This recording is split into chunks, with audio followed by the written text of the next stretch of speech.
હાય જય માતાજી મિત્રો, હું છું આપની હોસ્ટ અને દોસ્ત રિન્સી પંડ્યા.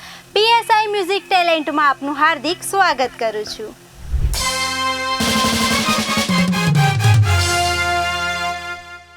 હવે આપણી સમક્ષ આવી રહ્યા છે નવા ઉભરતા કલાકાર.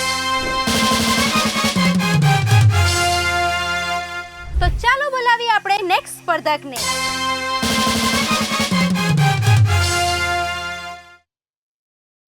શું તમે પણ સિંગર, એક્ટર અને ડાન્સર બનવા માંગતા હોય તો નીચે આપેલા નંબર ઉપર સંપર્ક કરો અને જોડાઓ મારા પીએસઆઈ મ્યુઝિક ટેલેન્ટમાં.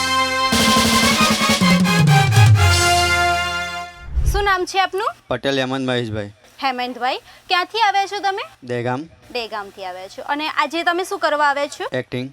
એક્ટિંગ. ઓકે, તો હેમંતભાઈની એક્ટિંગ જોઈએ.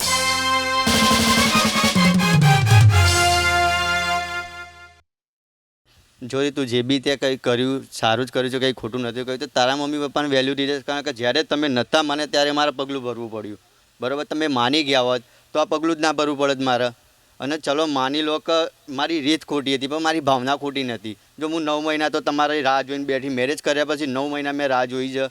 રાહ જોયા પછી બી જો તમે એક્સેપ્ટ કરવા તૈયાર નથી, માનીએ કે ભાઈ ચલો તમે જે છોકરો માનતા હતા એવો છોકરો એ નથી, પણ મને ખુશ રાખે તો બસ એનાથી વધારે મારે શું જોઈએ. અને તમે મમ્મી પપ્પાની એક જ ભાવના હોય છે કે મારી છોકરી ત્યાં ખુશ રહેવી જોઈએ, અને છે તો હવે શું પ્રોબ્લેમ છે સમાધાન કરવામાં તમારે?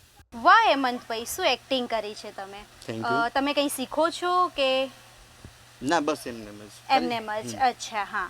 તો તમારો અગાડી શું કરવાનું ઈચ્છા છે? એક્ટિંગ લાઈનમાં આગળ વધવાની ઈચ્છા ખરી? યસ, 100%. અચ્છા, અને હાલ તમે શું કરી રહ્યા છો? હાલ મારો બિઝનેસ ચાલે છે. માઇકમાં પૂછો. હાલ મારો બિઝનેસ ચાલે ટી એન્ડ પાર્લરની, મારા 2 હોટલ ચાલે છે. અચ્છા, સરસ સરસ. આવી રીતે જ આગળ વધો એવી શુભકામનાઓ છે હેમંતભાઈ. Thank you.